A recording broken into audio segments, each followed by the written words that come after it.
Kate Hopkins stretched her hand over the edge of her kayak in San Francisco Bay. A white baseball bobbed in the water a couple of feet away. Just a few more inches, and she'd have it. "Are you crazy?" asked her cousin Mike Walsh. He paddled slowly in a nearby kayak. "You might tip over. This water is freezing, even in the summer." "I can get it," Kate said. "Almost there." Kate's kayak rocked back and forth as she reached. She strained to close her fingers around the floating ball. But each time the ball slipped past, and Kate came up empty. "Geez, you're about to fall in too," Mike said. "Try this instead." He paddled his kayak next to Kate's. The noses of their kayaks touched, leaving a bright blue-green triangle of water between them. In the middle of that triangle bobbed the baseball. Mike nudged the ball with his paddle. It dipped underwater for a moment, but then popped up about a foot closer to Kate. This time, she easily plucked the ball from the waves. "Got it!" Kate called out. She held up the dripping baseball for Mike to see. "Thanks for the assist." "No problem, cousin," he said. "That's why they call me Captain Clutch. I get the job done." "No one calls you that," Kate said. "Besides, the only thing you usually finish is dessert. Maybe they should call you Captain Cookie instead." Mike frowned for a moment. Then a smile spread across his freckled face. "That works too," he said. "I take a bite out of the competition." Mike turned his kayak to face the stadium.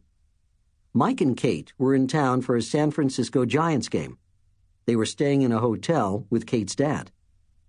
The stadium loomed over a part of the bay called McCovey Cove, named for a famous Giants player.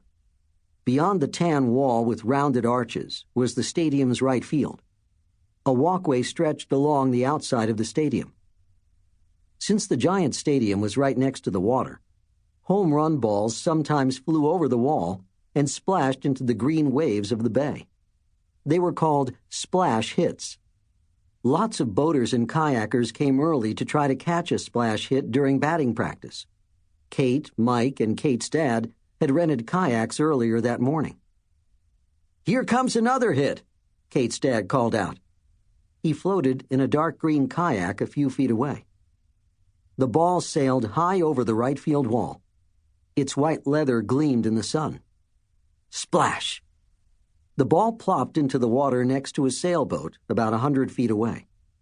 Mike and Kate watched two black and white curly-haired dogs jump off the boat into the water. They swam to the ball, and one of the dogs grabbed it in its mouth. Then they paddled back to the boat. On the deck again, the dogs shook off while a tall man in an orange and black jersey held up the ball. "Boy, you have to be fast," Kate's dad said. "Maybe we should wait out here until the game and see if my Dodgers can light up San Francisco's pitchers. I'm sure there'll be lots of splash hits." Kate's dad worked as a scout for the Los Angeles Dodgers. The Dodgers were in town to play a weekend series against the Giants. The Dodgers and the Giants had been fierce rivals for over 125 years. Both teams had moved to California from New York City in 1958.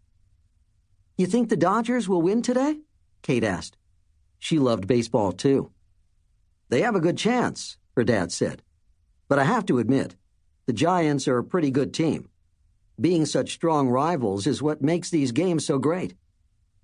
"Well, I'm rooting for the San Francisco Giants," Mike called out from his kayak. "They're the hometown team."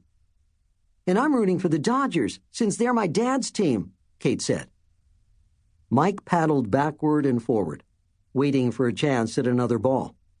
He kept one eye on the stadium and one eye on the other boaters. He was determined to beat them to the next splash hit. Suddenly, Kate pointed toward the park. "There's one," she cried, "and it's coming this way." The ball flew long and straight. It seemed more like a line drive than a big pop fly. It headed right toward them. Mike was ready. He reached up as high as he could while still sitting in the kayak. He cupped his hands just as the ball came close. Swish! The ball flew past Mike, a few feet above his head. It landed with a plop about 20 feet behind him. A man in a silver kayak fished it out of the water with a net. "Drat!" Mike exclaimed. "This is hard. Why can't I get one?" Mike, Kate, and Kate's dad went back to scanning the sky for more hits. The minutes ticked by, but no balls flew their way. Mike paddled in circles, waiting. Kersplash! Something dropped into the water nearby. "What was that?" Kate's dad asked. Kate gasped. She pointed to the large motorboat next to them. "Man overboard!" Kate yelled. Mike saw a man with gray hair thrashing in the water. The man was trying to grab hold of the side of the white motorboat. "I'm on it!" Mike cried. He dug his paddle into the water, as if he was crushing home runs at the batting cage. His kayak shot over to the man floundering in the bay.